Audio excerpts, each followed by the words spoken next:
We'll go live, and here we are. We are live back again, and let's share our screen. All right, all right. Now we're talking about Pacific Heights in San Francisco.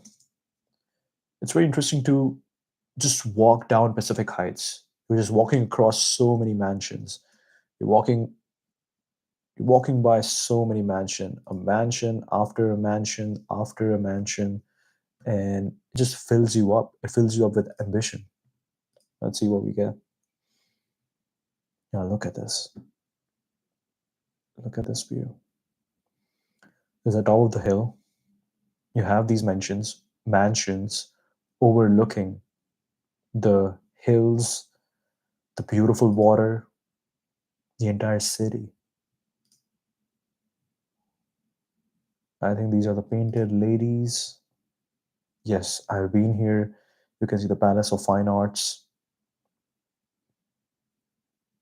Beautiful, beautiful mansions over here. Yeah, look at this. The Golden Gate Bridge view. Just absolutely beautiful. I think I've also seen, if my information is correct, seen Jensen Huang, NVIDIA's CEO's mansion. And that was beautiful. It was beautiful to see where the world's richest CEO lives, the most successful company these days lives. Pacific Heights is one of San Francisco's most prestigious and picturesque neighborhoods, known for its stunning views, grand architecture, and upscale ambience.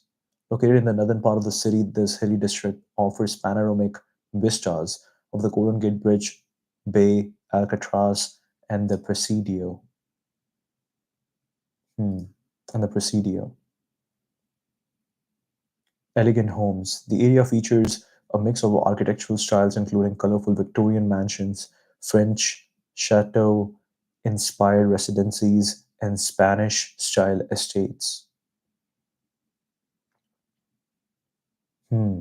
So there are Victorian mansions, French chateau inspired residencies. They're literally these people made a lot of money, maybe in hedge fund, maybe in finance, maybe in investment banking and VC and tech. They maybe these are celebrities. They are into art. They fly to Europe. They get inspired by all these castles in France and Italy, and they are like, I want that too. And then suddenly, when you're walking down Pacific Heights, you just walk by castles and castles and castles right beside each other. It is crazy. It is crazy. Like how so much diversity, so much capital flows into just one neighborhood of San Francisco. Spanish style estates. Many of these homes date back to the late 1800s, as Pacific Heights was one of the few areas that survived the 1906 earthquake and fire. Interesting. They date back to 1800s, and during the San Francisco earthquake, three-fourth of the entire city was destroyed. So the fact that they go up until 1800 means this area is safe. This area is kind of earthquake prone, earthquake free zone. Exclusive reputation. One of the most expensive neighborhoods in the United States, Pacific Heights is home to many wealthy families and tech executives. A two-block stretch along Broadway between Broderick and Leon Streets is nicknamed Billionaires Row. A two-block stretch along Broadway between Broderick and Leon Streets is nicknamed Billionaires Row due to its concentration of ultra-luxury homes. The neighborhood boasts two main parks, Alta Plaza, I have been there, beautiful view of the entire city, and Lafayette, which offers stunning views and recreational amenities. These green spaces are popular among locals for picnics, dog walking, and enjoying the scenery. You see runners over there, people running, people walking their dogs. I saw a bunch of really cute kids who were just like on the swings playing up over there. Things to do. Offers various attractions and activities. Fillmore Street. Fillmore Street was really good, really good. That made me feel like Brooklyn because they were like young, really hip, really cool aesthetic, one story buildings, all the fancy stores, fancy shops, coffee shops. lunch, dinner spots, and also the day was beautiful. It was sunny and nice, and really nice weather. Bustling commercial strip is lined with upscale boutiques, trendy restaurants, and lively bars. Architectural tours. Visitors can take walking tours to admire the diverse architectural styles and learn about the area's history. Cultural attractions. Neighborhood is home to several points of interest, including the Haas Lilienthal House, a Victorian era museum, and the Octagon House, an eight-sided historic home. Hmm. Leon Street steps. Beautifully decorated stairs often offer breathtaking views of the bay and are popular for exercise and sightseeing. Residents of the Pacific Heights enjoy urban suburban mix. Neighborhood offers a blend of city living with a more relaxed suburban feel. Highly rated schools, public schools in this area are well regarded, makes sense. Really rich people and rich people kids, they go to really good, highly rated public schools. Walkability. Many amenities are within walking distance, and the area is well served by public transportation. Safety. Considered one of the safer neighborhoods in San Francisco. Very interesting. What are the best spots to take in the views of Golden Gate Bridge in Pacific Heights? How does the housing market compare to other upscale neighborhoods in San Francisco? Must visit restaurants, can recommend unique shops, what historical landmarks can be found in Pacific Heights. We're really interested in history. Let's check out the historical landmarks. Home to several notable historical landmarks that showcase the neighborhood's rich history and architectural heritage. Rich history and architectural heritage. I believe I've seen this house.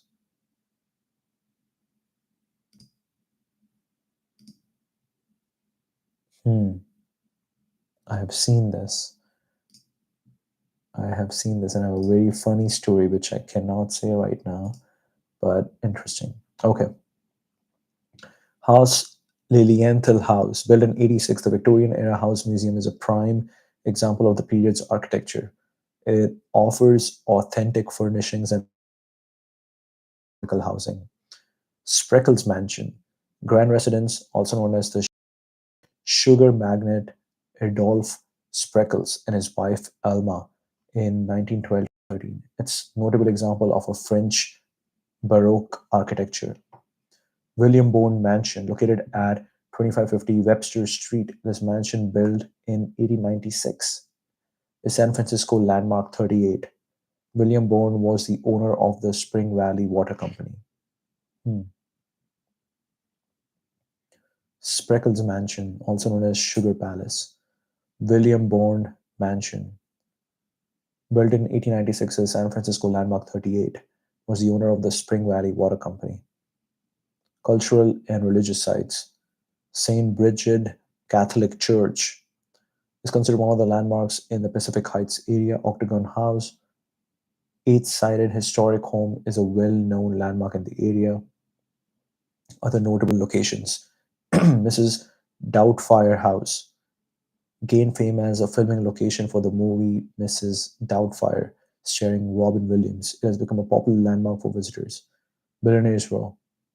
The stretch of Broadway between Broderick and Leon Streets is known for its concentration of ultra luxury homes, many of which are historically significant. Several countries have established consulates in historic buildings throughout Pacific Heights, including Italy, Greece, Vietnam, South Korea, China, and Germany. Lafayette Park and Alta Plaza, significant landmarks offering panoramic views and recreation spaces. The panoramic views are real. It is beautiful. It is beautiful. You can see the entire city. If you know a bit about the skyline of the city, you can pretty much spot all the buildings from up there.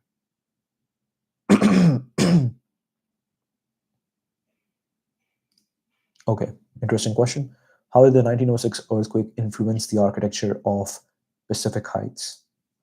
Let's see. We have some pictures. Wow. So this one house. was damaged. Hmm.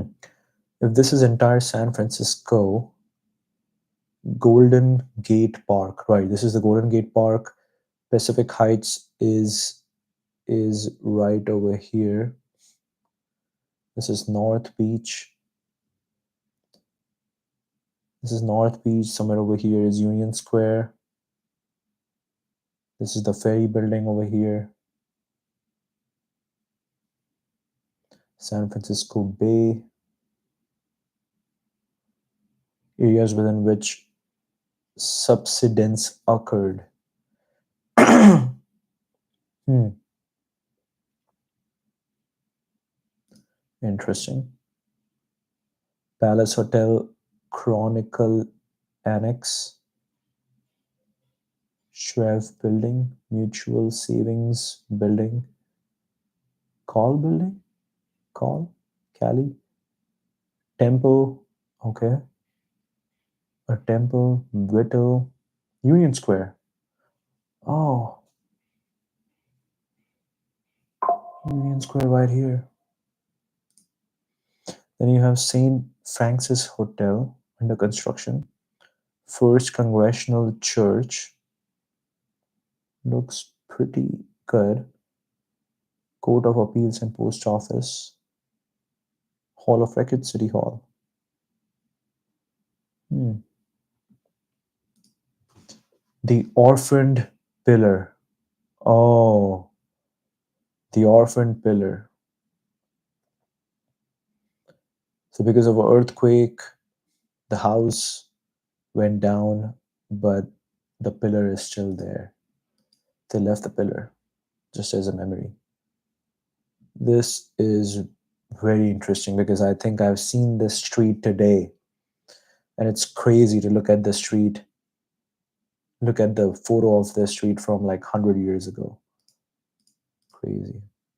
This photo is also really cool, really cool. It's crazy to think that the city was already so much developed in 1900s.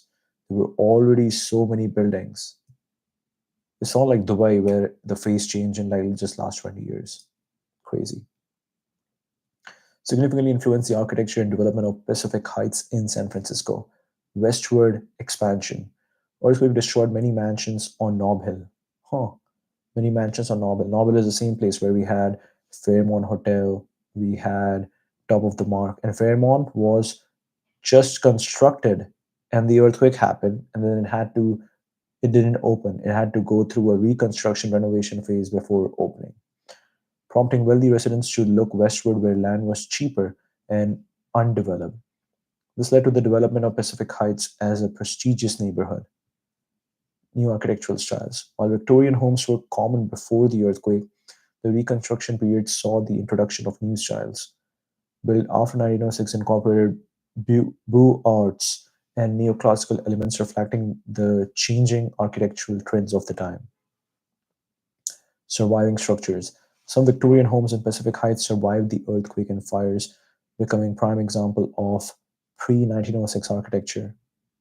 Along with the newly constructed homes contributed to the neighborhood's architectural diversity.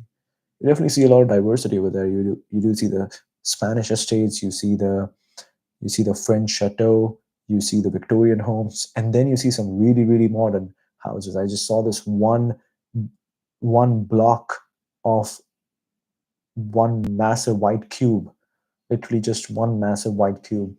That was interesting to see. Like that's how you kind of stand out if you want to build a house that is kind of talked about by people. Like just the fact that I'm talking about it right now, I'm not talking about a specific massive house that I saw. I'm talking about this massive. I'm talking about this one giant white cube. That's how we stand out around palaces. Maybe that's what the owner wanted. Contributed to the neighborhood's architectural diversity.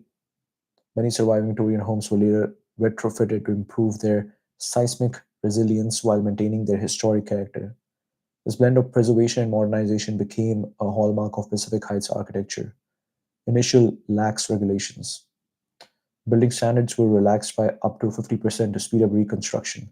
This allowed for rapid rebuilding but potentially compromised long term safety. Evolving building codes. Over time, San Francisco and California implemented stricter building codes influencing the construction methods used in Pacific Heights. Requirements for earthquake resistant design, which became more sophisticated as seismology advanced. Post earthquake development of Pacific Heights established it as one of San Francisco's most prestigious neighborhoods, characterized by grand mansions and upscale homes. The earthquake's destruction elsewhere in the city heightened appreciation for surviving historic structures in Pacific Heights. This led to increased efforts to preserve and restore Victorian and Edwardian homes in the area. Hmm. Architectural preservation. So this was a main trend. Earthquake destroyed many mansions on Nob Hill, prompting wealthy residents to look westward, where land was cheaper and undeveloped. Hmm.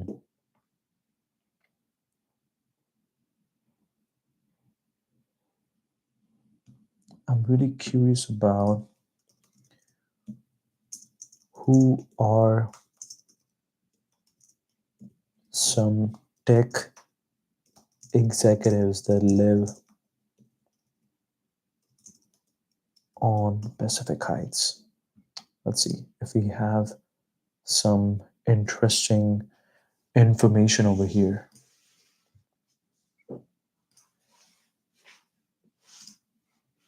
Oh, I've seen this house. I've seen this house. It's right outside of Presidio Park. I've seen this house. I even clicked a picture of this house. Larry Ellison. Why not? Why not? You might definitely see Larry Ellison over there. Yes, this is the one giant white cube that I was talking about. Have I seen this? I might have seen this. I totally have seen this. I totally have seen this. I'm not sure about this one though. Oh, this looks like the backside. Yeah, obviously. This looks like the backside of a house. Wow, beautiful. Several prominent tech executives have made Pacific Heights, particularly the area known as Billionaires Row, their home. Larry Ellison, the co-founder and former CEO of Oracle, owns a $40 million mansion in the neighborhood. Johnny Ive, Apple's former chief design officer, reportedly purchased a stunning home on Billionaires Row for 17 million in 2012. Jeremy Stoppelman, the CEO of Yelp, is said to own a home in this exclusive neighborhood. David Sachs, former CEO of Zenefits and co-founder of PayPal, bought a Pacific Heights home for 20 million in 2012. Mark Pincus, founder of Zynga, and his wife, One Kings Lane founder Alison Pincus, purchased a home on Pacific Avenue for 16 million in 2012. Nirav Tholia, founder of Nextdoor, owns a 7 million mansion in Pacific Heights. I'm guessing that's Nirav. Very interesting. Mark Benioff, Salesforce CEO, is mentioned as one of the residents of the area. Very interesting.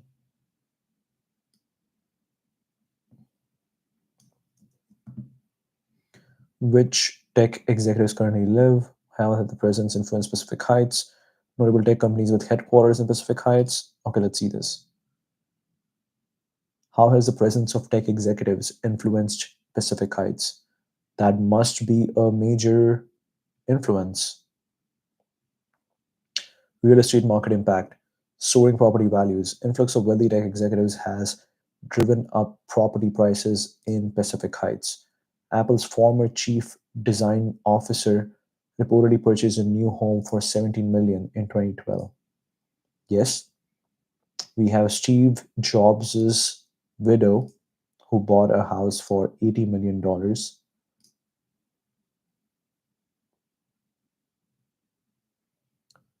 JP Morgan, Canva, Airbnb, Ampersand, Salesforce, Superhuman, Apple, Course Hero, Uber.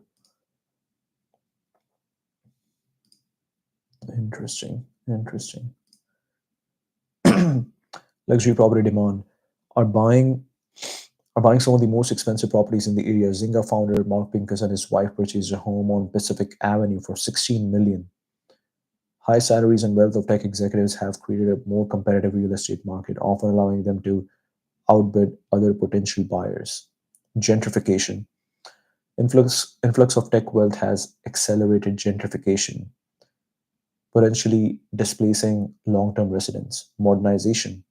Increased demand for properties with modern amenities and smart home technologies to cater to tech-savvy residents. Work from home adaptations. With the rise of remote work, there's a growing preference for larger living spaces that can accommodate home offices. Shift in community dynamics. Experiencing a blend of old money and new tech wealth, changing its social fabric. Often prioritize eco-friendly features in their homes, influencing the broader real estate market towards sustainability. That's a good one. Salesforce CEO have engaged in local philanthropy, potentially influencing community initiatives. Likely influence the type of businesses and services available in the area to cater to their preferences. Concentration may attract more tech-related businesses and startups to the area, further solidifying San Francisco's status as a tech hub. This makes sense. They started with just good weather. Good number one is good weather. Let's say sorry, number one would be just an unexplored area because the adventurous people love love to just explore, love to adventure. The adventurous people love to adventure. So they just wanted to go as westward as possible to just see what exists where nobody has been. But there were the native people over there. And then some adventurous people found this land. They saw the weather was beautiful. They started living over there. When the gold rush happened, everybody moved there because they could make a lot of money. And this is where the opportunity was at. Everybody started making money, mining gold, silver. We just read about Fairmont Hotel, James Graham Fair, who was known as the Silver King. They made a lot of money. And then, just because of good weather, concentration of wealth, you saw a lot of tech come from there. You saw Fairchild Semiconductors being set up over there, Stanford University being set up over there. And then you had the smartest people, the really good institutions, you had good weather. And now that kept on building the history, the diversity of that place. And here we are today. San Francisco just keeps solidifying. We just keep solidifying the entire status as a tech hub. It's really cool.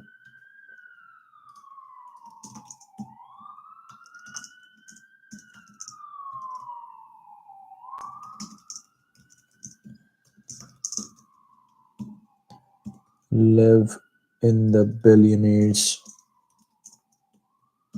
row of Pacific Heights. Let's see. Let's see what we get.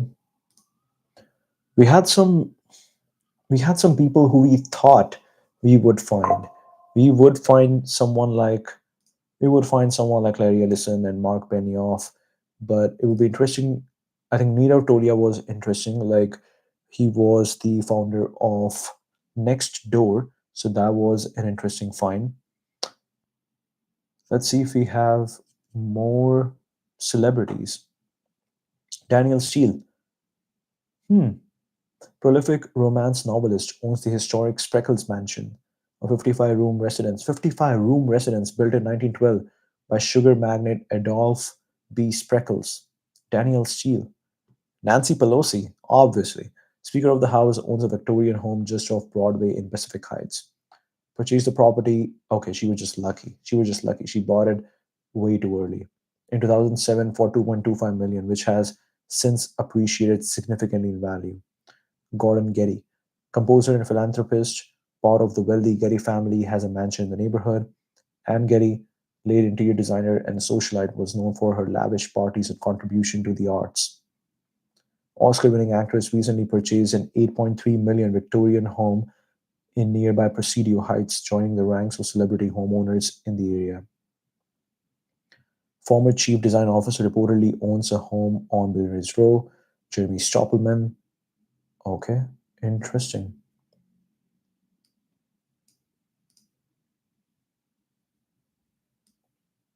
Tell me more about the Spreckles mansion, which sounds very interesting. Tell me the story of Spreckles Mansion, 55-room residence built in 1912 by sugar magnate Adolph B. Spreckles. Wow. Have I seen this? Have I seen this one? I don't think I have seen this one. This looks pretty much like a mini Fairmont hotel. 55 room? That must be interesting. Grand 55-room French Baroque style residence located at 2080 Washington Street in the Pacific Heights neighborhood. Built between 1912 to 1913. Testament to wealth and influence of the Spreckles family during San Francisco's Gilded Age. Adolph B. Spreckles, born in 1857, was the son of Klaus Spreckles, a German immigrant who built a sugar empire in California and Hawaii. Adolph helped expand the family business, becoming known as the Sugar King of California. 1908, at the age of 51, he married Alma de Bretteville, who was 24 years his junior and would later be dubbed the great grandmother of San Francisco for her philanthropic efforts. That is crazy. Construction and design. Adolph purchased the property as a Christmas gift for Alma. Adolph purchased the property as a Christmas gift for Alma. Hmm. So father was Klaus Spreckels, German immigrant, built a sugar empire in California and Hawaii. It's also interesting. Like if you look at the Silver Kings, they were Irish immigrants. If you look at the if you look at the Silver Kings, they were Irish immigrants. If you look at the Sugar King, his father was a German immigrant. So even back then, there was a lot of immigration happening from Europe to specifically California, specifically San Francisco. That is crazy.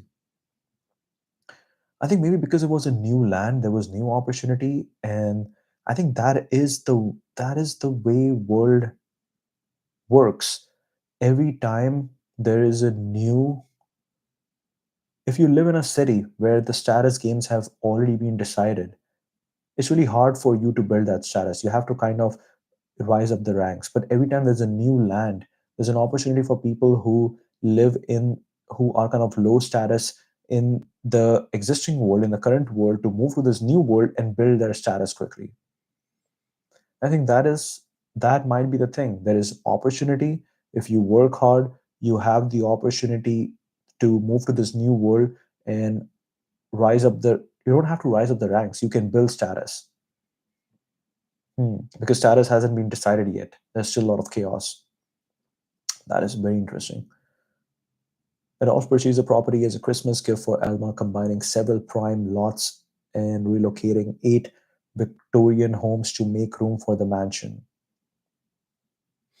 The house was designed by architects George Adrian Applegarth and Kenneth A. MacDonald Jr., both graduates of the École des Beaux-Arts. École, École des Beaux-Arts basically means School of Beautiful Arts in Paris. The construction took 2 years to complete and was estimated to cost around 1 million at the time, equivalent to 34 million in 2023. That is a lot of money. That is a lot of money. Construction took 2 years to complete and was estimated to cost around 1 million at the time. Architectural features: three-story mansion showcases French Baroque chateau style architecture featuring limestone exterior. Yes, we see the limestone exterior. And who lives over here? Daniel Steele. Hmm. Prolific romance novelist. Very interesting. Do you become a romance novelist after moving to a mansion like that? Or you are a romance novelist and that's the reason you come here and live? That is interesting. Let's see what image this thing generates. But okay. Ornate embellishments and classical design elements, a circular observatory offering views of 6 counties. Hmm. Whoa, whoa. Okay, this is a AI generated image, but it is good. It is good. Okay, a Louis 15 ballroom, marble floors and a marble staircase with leather padded handrails, brass cage elevator, skylights for natural illumination. Makes sense. Makes sense.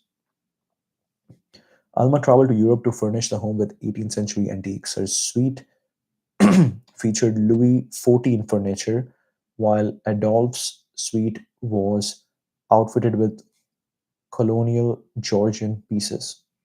During this trip, Alma also met sculptor August Rodin and acquired 13 of his bronze sculptures, which later inspired the creation of the California Palace of the Legion of Honor. Hmm. Acquired 13 of his bronze sculptures, which later inspired the creation of the California Palace of the Legion of Honor. Legacy in later years. Adolf Spreckels passed away in 1924, leaving the mansion and his fortune to Alma. She continued to live in the home until her death in 1968, after which the property was divided into four units. In recent years, the mansion was purchased by romance novelist Daniel Steele, who restored it into a single family residence and added privacy features such as a tall hedge. Hmm. A tall hedge. I believe by tall hedge they mean the grass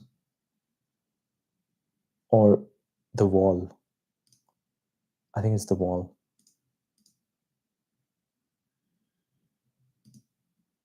Hmm. It might be the wall and the grass. Privacy features. Okay. It was divided into four units. Purchased by romance novelist Daniel Steele, who restored it into a single family residence and had privacy features. Spreckels Mansion has been designated as San Francisco Landmark 197, recognizing its historical and architectural importance. It has been featured in films and continues to be a symbol of San Francisco's rich architectural heritage and the opulence of the early 20th century. Hmm.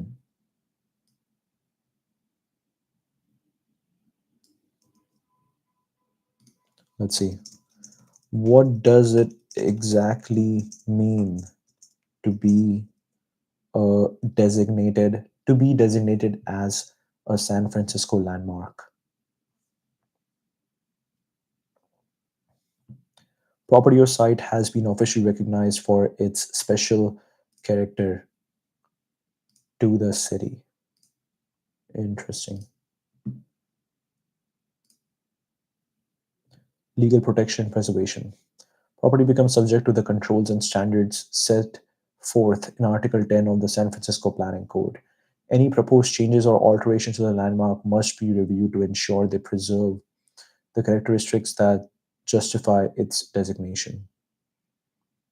Historic Preservation Commission recommends approval, disapproval, or modification of landmark designations to the Board of Supervisors. Board of Supervisors then designate the landmark by ordinance. Location and boundaries of the landmark site, description of the characteristics that justify its designation, description of particular features that should be preserved, additional controls.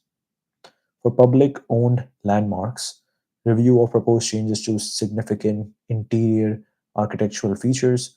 For privately owned landmarks, review of changes to significant interior features in areas historically accessible to the public.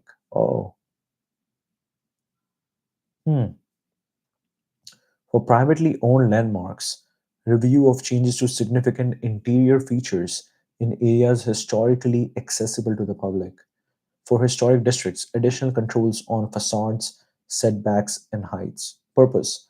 Intent of landmark designation is to protect, preserve, and enhance significant cultural resources, encourage continued utilization, rehabilitation, and adaptive use of these resources, provide examples of the physical surroundings in which past generations lived.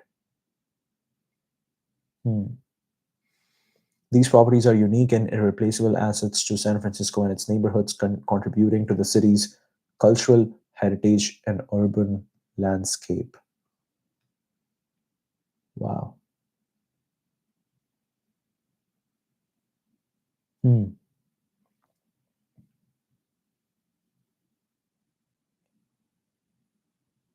Composer philanthropist. Okay. Okay.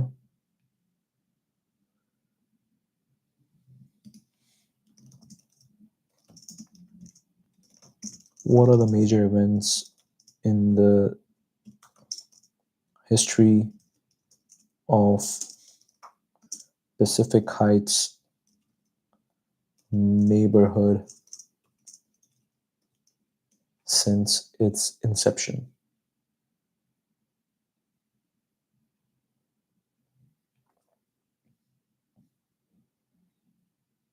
Early development, 1870s to 1900. Initially developed with small Victorian inspired homes for working class families. Okay, here we have the cable car. Look at how steep, look at how steep this is. Imagine if you live over here and walking down and up every single day. It makes sense. These people are rich. They don't get out of the house. San Francisco and environs from Holiday Heights or Halliday Heights. Holiday Heights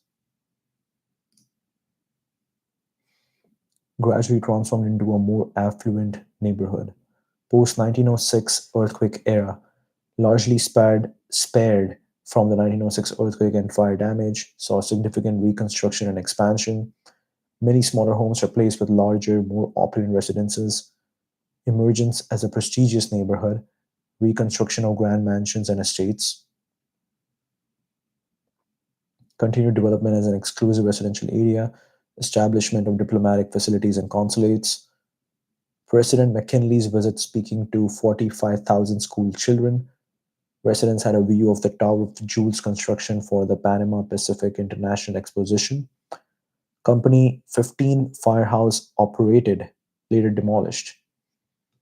Lower Pacific Heights designation popularized by real estate agents, named one of the most expensive neighborhoods in United States. Annual Fillmore Jazz Festival. Okay. Hmm.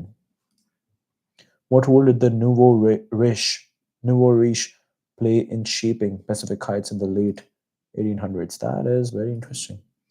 The Nouveau Riche basically means the new rich.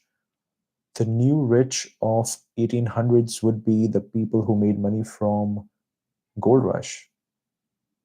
Hmm, maybe.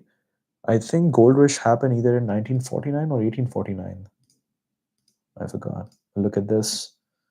This really fancy small little house with a Tesla outside. Very chic. Early settlement. Nouveau Riche, let's call it rich. Nouveau Rich were among the first to colonize Pacific Heights in the late 1800s. Arrival coincided with the construction of cable line, which made the area more accessible.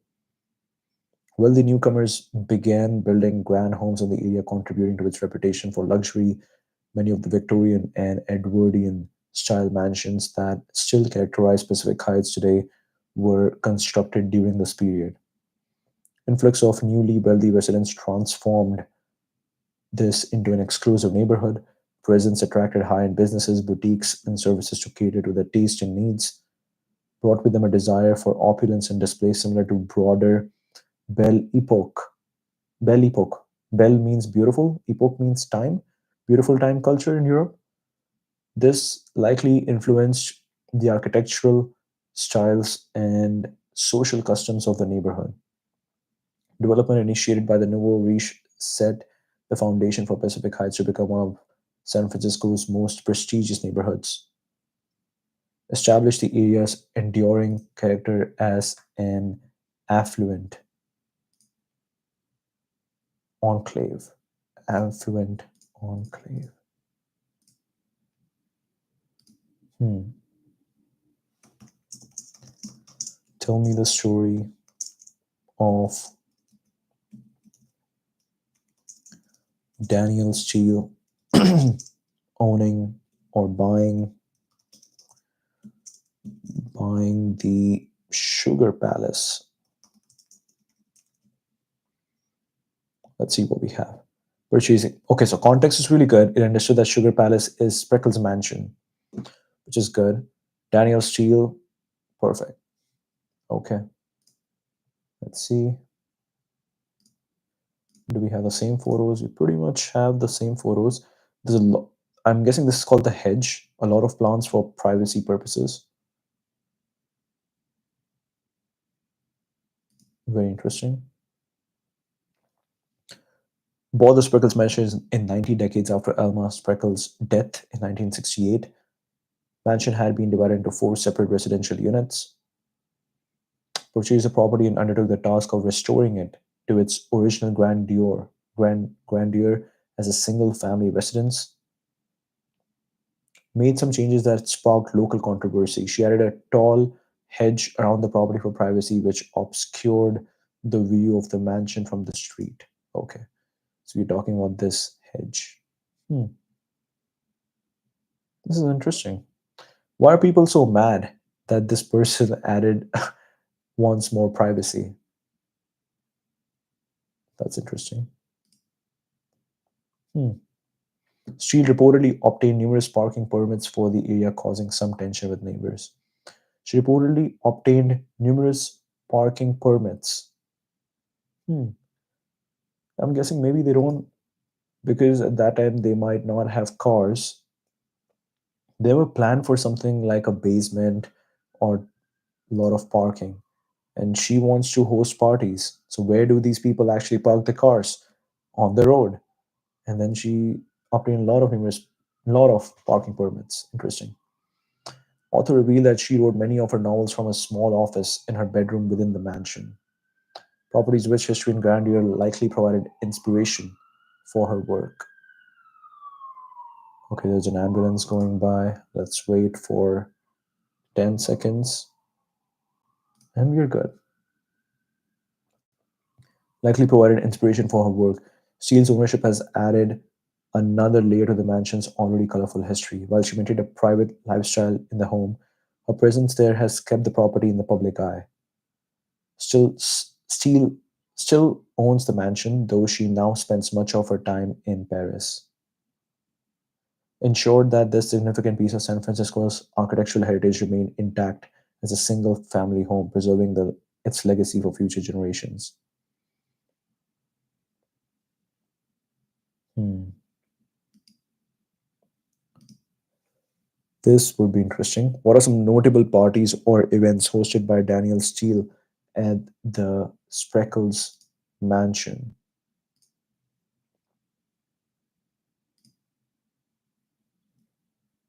Okay, limited information.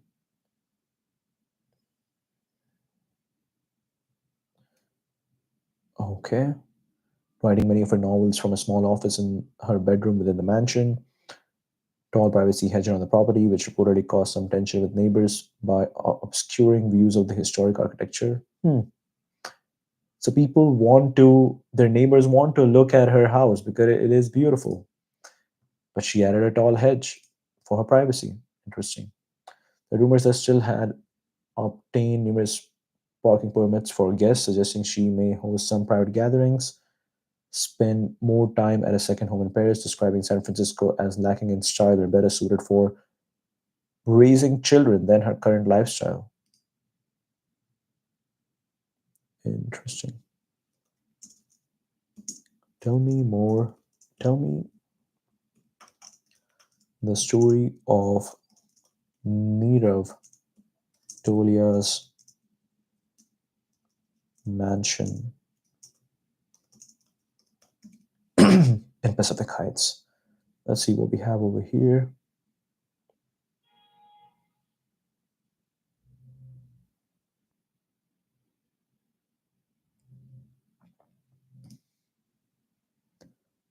Okay. Wow.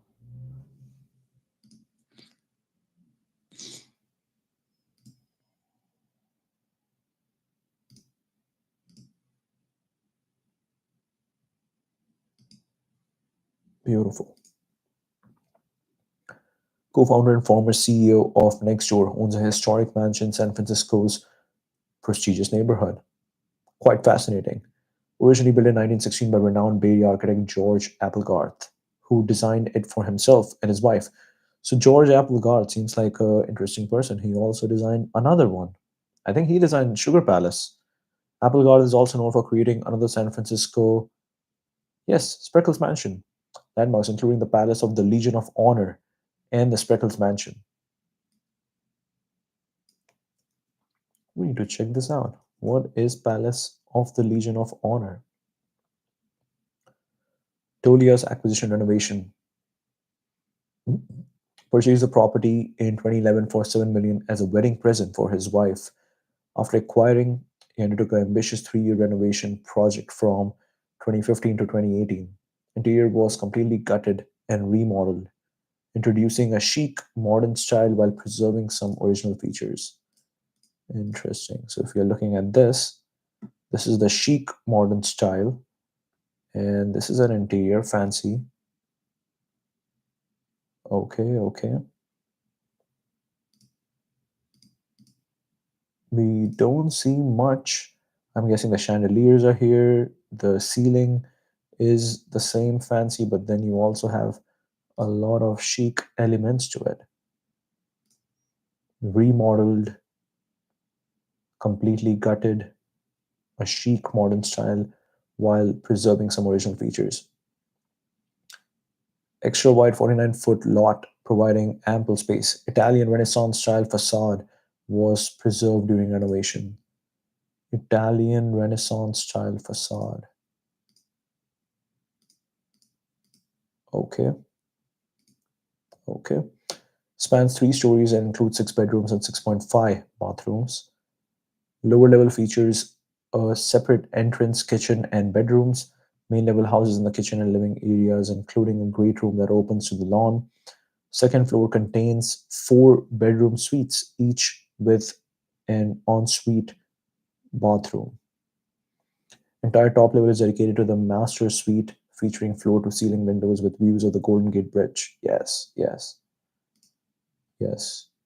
Right over here, Golden Gate Bridge. Let's see that again. Entire top level is dedicated to the master suite. Entire top level is dedicated to the master suite. Okay. Featuring floor to ceiling windows with views of the Golden Gate Bridge. Okay.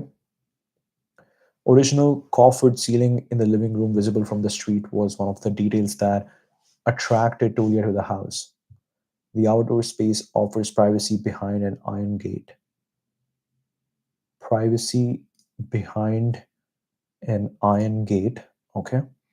Kitchen is equipped with high-end features such as double-sized sink, dual dishwashers, and warming drawers. He listed the mansion for sale at 25 million in 2020.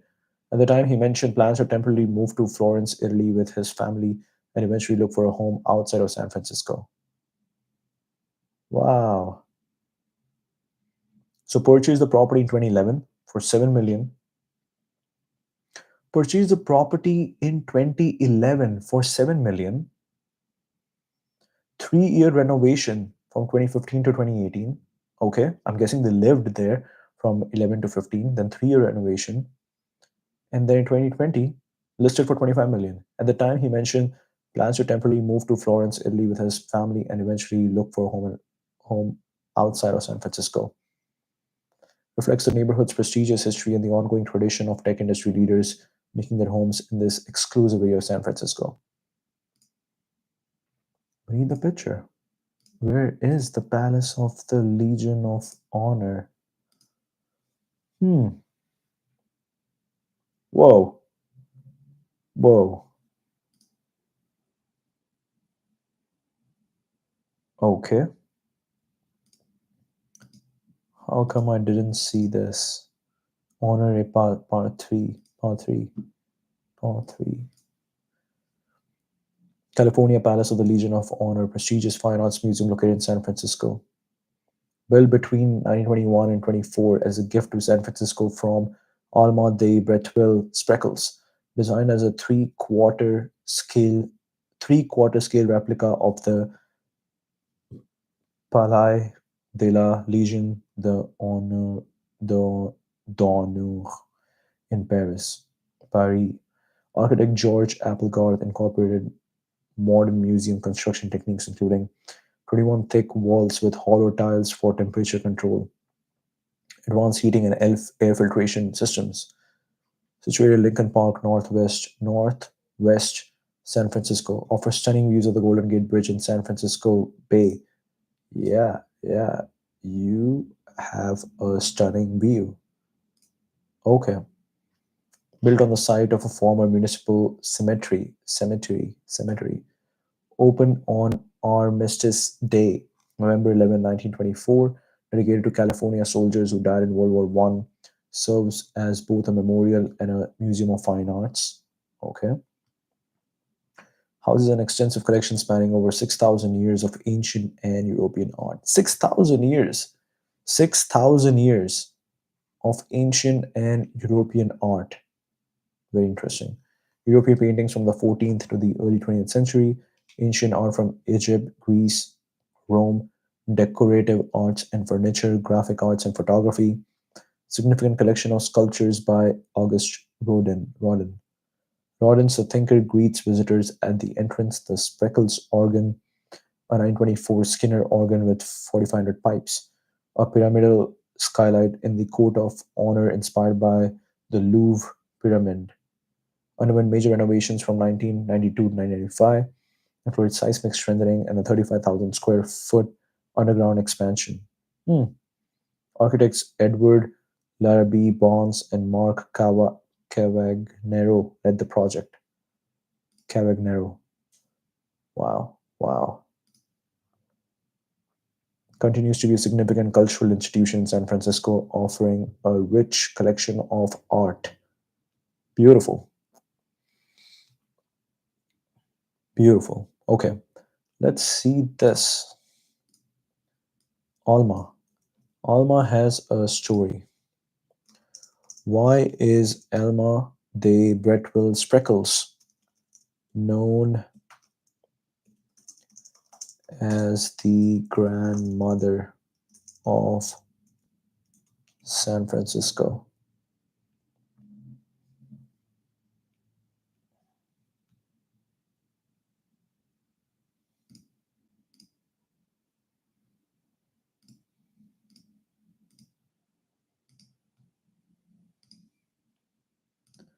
Very interesting. She was wife of Adolph Spreckles, Sugar King, earned the nickname the Great Grandmother of San Francisco due to her significant contribution to the city's cultural landscape and her larger than life presence. Founded the California Palace of the Legion of Honor, one of San Francisco's most prestigious art museums. Donated her vast personal art collection to the Legion of Honor, including porcelains, silvers, and sculptures. Helped secure the launch of the San Francisco Maritime Museum in 1951. Instrumental in bringing world class art to San Francisco and other California cities. Supported and promoted the arts throughout her life, enhancing the city's artistic achievements. Organized community kitchens and relief efforts after the 1906 earthquake, raised thousands of dollars for war relief after both World Wars and for depression relief. Known for her flamboyant style and bold personality, stood at 6 feet tall, earning her the nickname Big Alma. Yeah, really tall. Lived to be 87 years old, becoming a prominent figure in San Francisco society.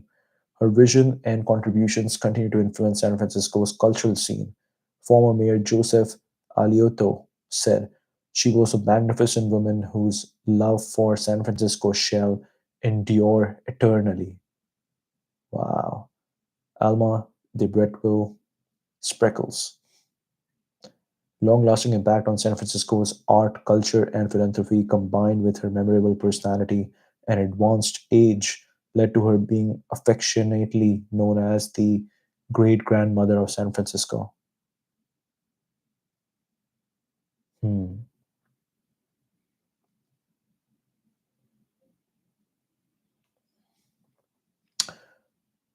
I would be very curious if we can find some quotes from Elma. That would be really cool. I hope we get some.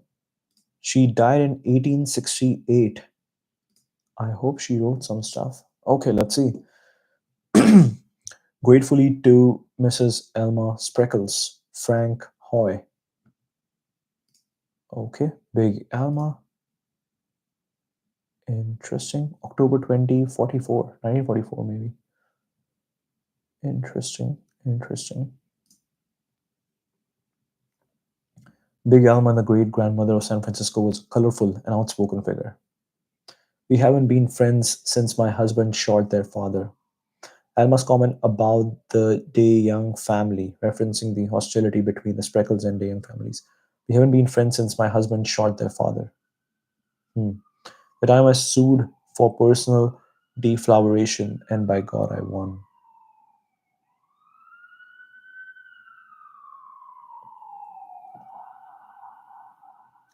And by God, I won. To a lawsuit against Charlie Anderson for breach of promise to marry her. Hmm. She was the most impressive great grandmother we have ever met, smoking cigarettes, scintillating with platinum jewelry, and with quite a garden represented in the flowers of her hat. Flowers of her hat. Description by a Danish reporter captures her larger than life persona.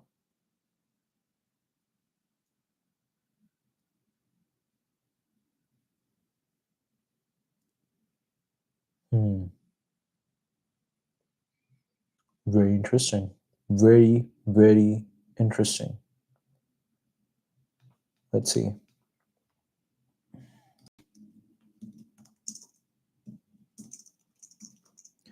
Tell me more about Larry Ellen's mansion in Pacific Heights.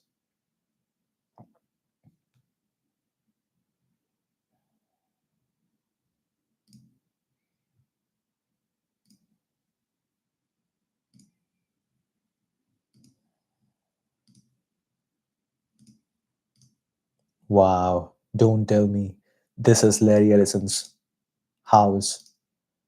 That is crazy. The most expensive home ever sold in San Francisco.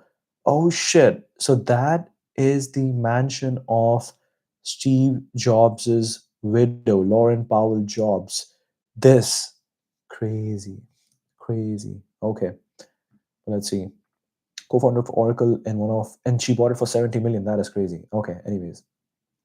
Co-founder of Oracle and one of the world's wealthiest individuals, owns a significant mansion in San Francisco's prestigious Pacific Heights.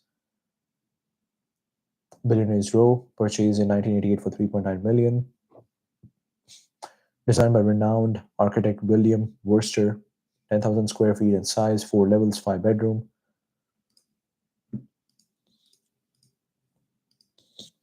I don't know which one is it. This is not Pacific Heights.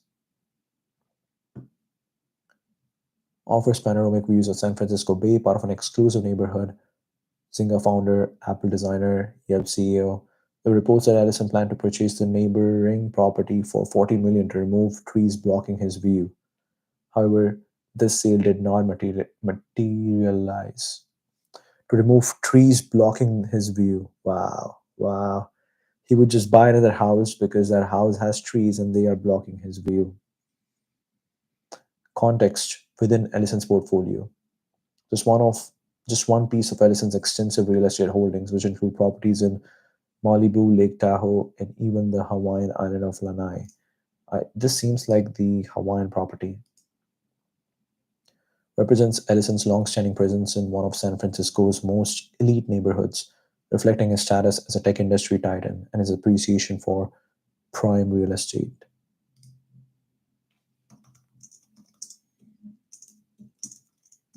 Tell me more about Lauren Pavel Jobs' mansion in Pacific Heights.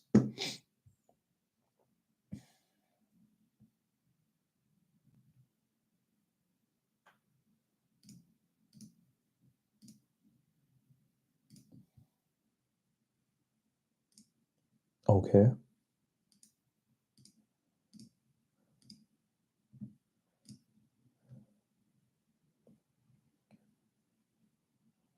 Record breaking 70 million.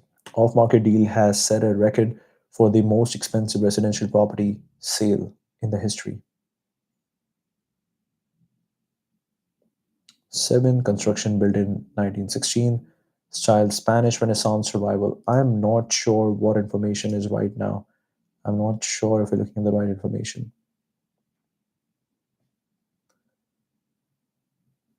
Why do I keep looking at this white cube? Two-story courtyard covered by a large glass roof. It seems like this. White onyx paneled walls and mirrored ornamental columns. Sweeping views of the Golden Gate Bridge, San Francisco Bay, Alcatraz, and the city skyline. Added during renovation, extensive outdoor area including a rooftop deck and a second floor balcony. Mansion was previously owned by Sloan Lindman Barney and Roger Barney, who purchased it in 2011. They hired renowned architect Peter Marino to renovate the property, a project that took over 3 years to complete. Preserved the original floor plan and key features while integrating contemporary elements.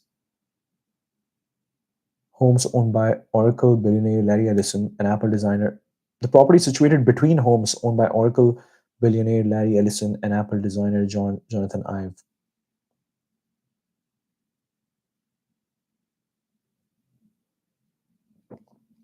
She also bought a 94 million oceanfront property in Malibu's Paradise Cove area. With a net worth of 11.4 billion, is the founder and chair of Emerson Collective and the XQ Institute. Interesting. Interesting. All right, that's the stream. Thank you. We have a viewer right now, David. David is saying, yo, David, yo, back to you. And we have another viewer, whoever that is, please comment pineapple so I know you are here and who you are, and we can be friends maybe. Let's see. Peter Marino. Hmm.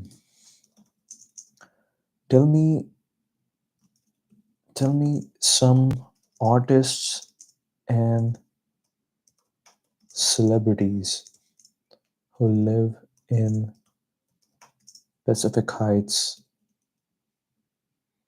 Let's see what we get. Right, so Danielle Steele would be an artist. She's a romance novelist.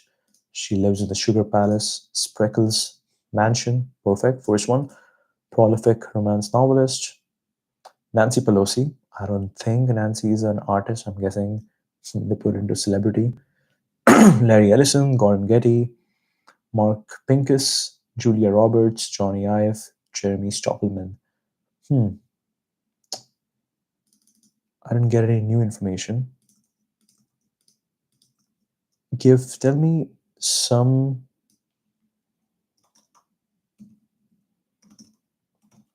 generational generationally wealthy families. Generational wealthy families that live in Pacific Heights. Let's see what we get. Yes, David D said pineapple. Let's go. This is how I know who is watching. And David, how did you find this live stream? Please let me know.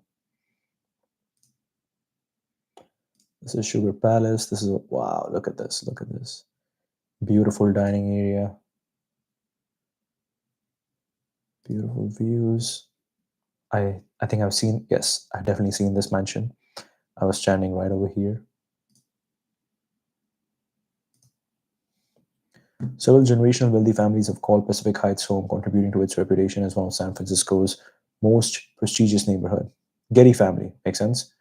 We got Gordon Getty, composer and philanthropist, and we have Anne Getty, I believe. Anne Getty. Her name is not here. Okay.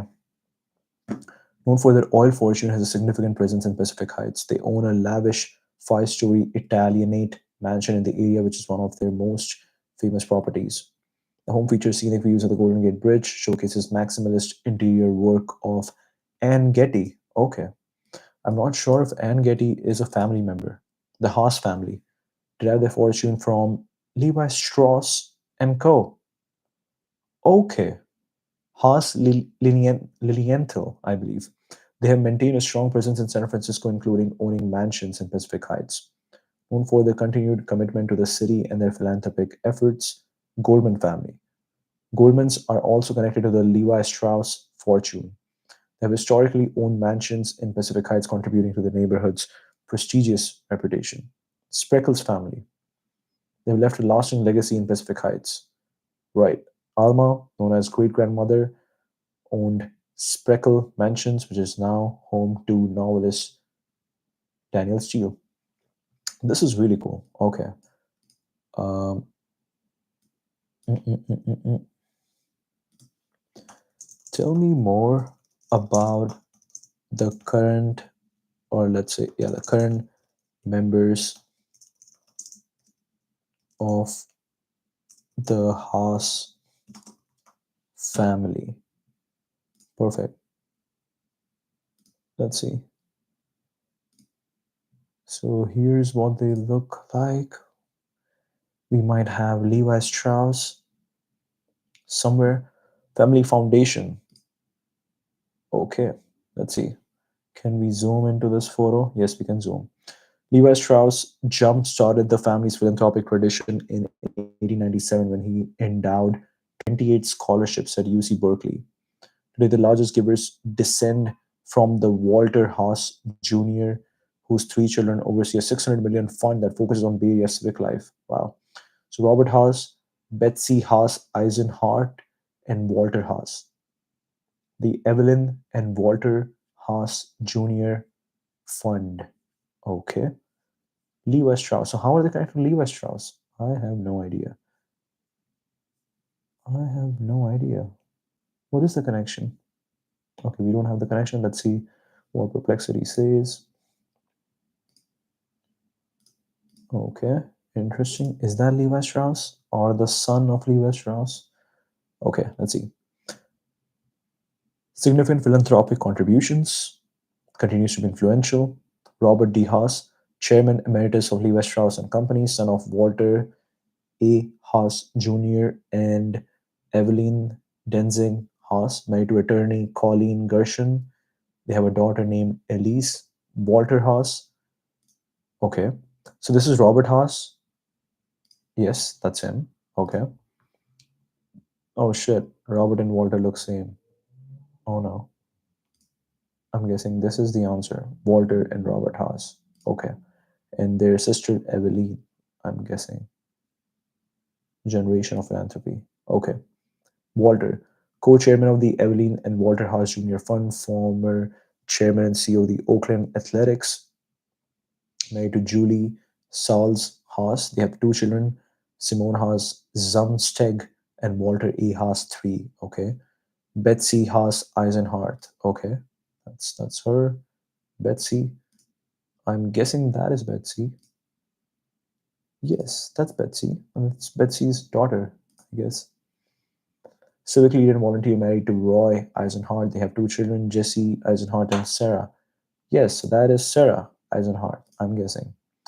Peter E. Haas Jr. currently serves as a board member of Levi Strauss. Mimi, widow, stepmother, based in San Francisco.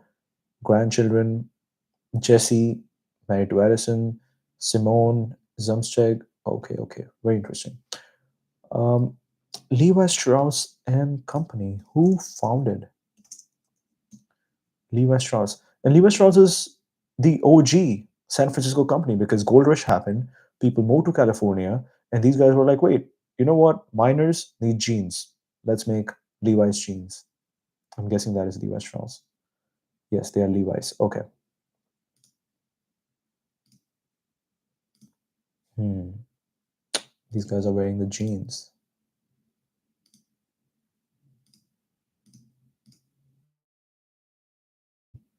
Levi Strauss founded Levi Strauss and Company in May 1853, San Francisco. Born as Lob Straub in Butenheim, Bavaria on 1829, Levi Strauss was a German Jewish immigrant who moved to the United States in 47 at the age of 18. He initially worked with his brothers in their wholesale dry goods business in New York City before relocating to San Francisco during the California Gold Rush. Hmm. He initially worked with his brothers in their wholesale dry goods business in New York City before relocating to San Francisco during the California Gold Rush. Strauss opened a wholesale dry goods business to serve the small general stores of American West. Began as a West Coast branch of Brothers New York operation, eventually became Levi Strauss and Company. Focus shifted significantly when Strauss partnered with tailor Jacob Davis to patent and produce riveted work pants, which would later become known as blue jeans. He led the company until his death in 1902. At the time, he passed the business to his nephews as he had never married and had no children of his own.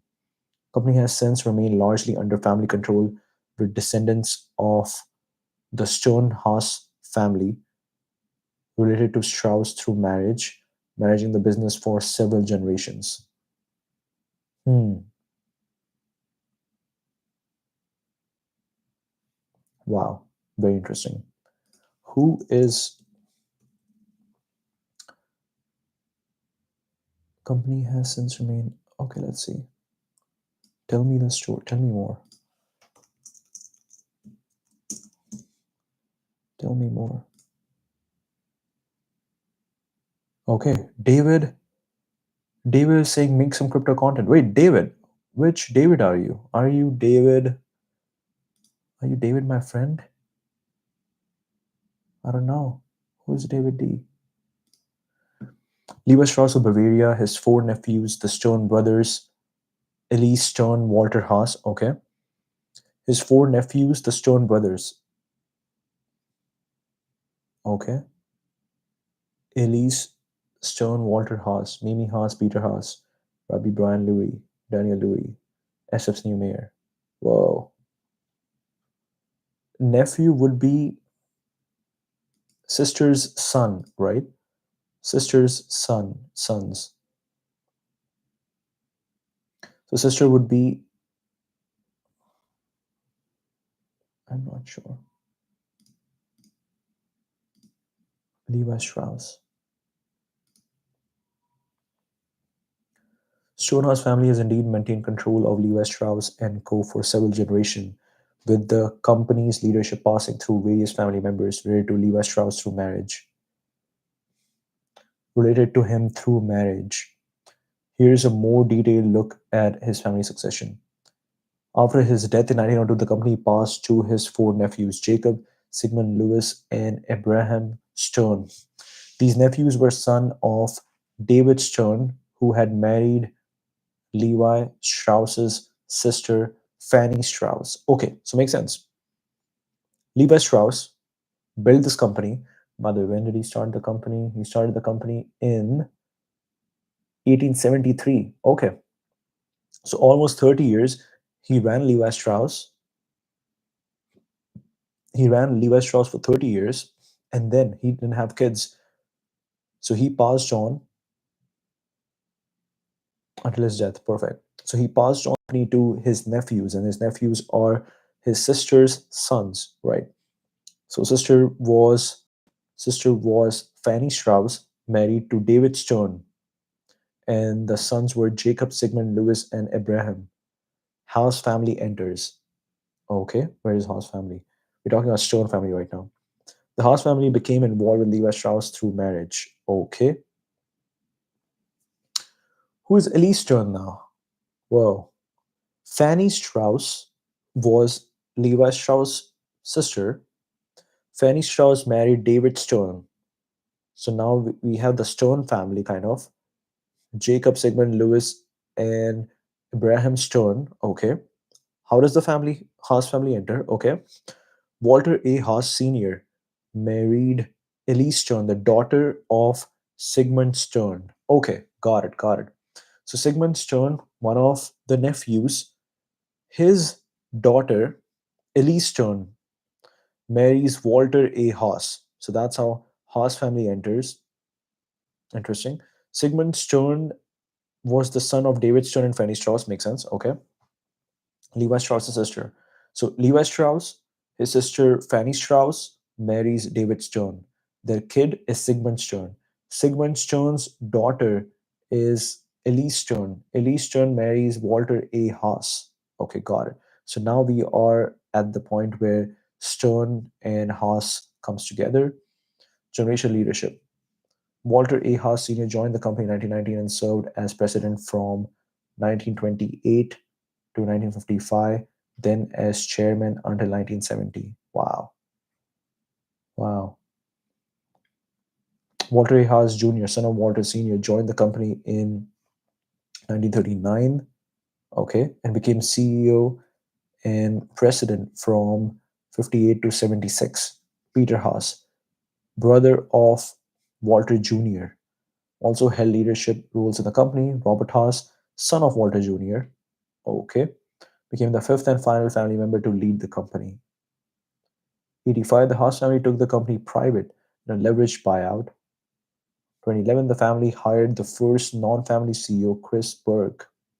2019, Levi Strauss and Company went public again, but the Haas family remains the largest shareholder, controlling over 75% of the company's shares and voting rights. Hmm. Haas family's involvement has been crucial in modernizing and expanding the company, transforming it from a regional dry goods business into a global apparel giant. The leadership also has also emphasized corporate social responsibility, including philanthropy and promoting diversity in the workplace. Now, I am not sure, is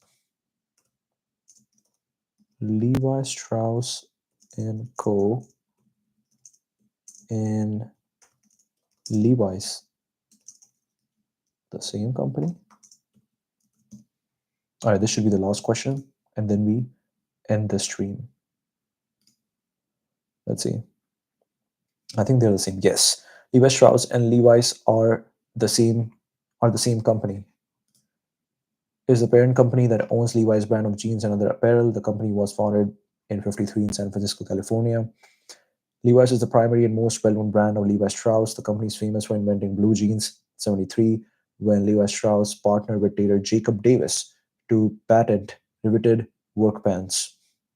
While it's the flagship brand, Levi's, they also include Dockers, launched in 86, Denizen, Signature, Beyond Yoga. Beyond Yoga. Okay. I think I have recently tried. I was finding a new T-shirt for gym, and I think I was trying ASRV, Lululemon, stuff like that, and then I tried Beyond Yoga, and I actually really like that thing. Really like that T-shirt. Okay, this is really cool. So Levi Strauss and Company is the parent, and Levi's is the brand new consumer brand. Perfect.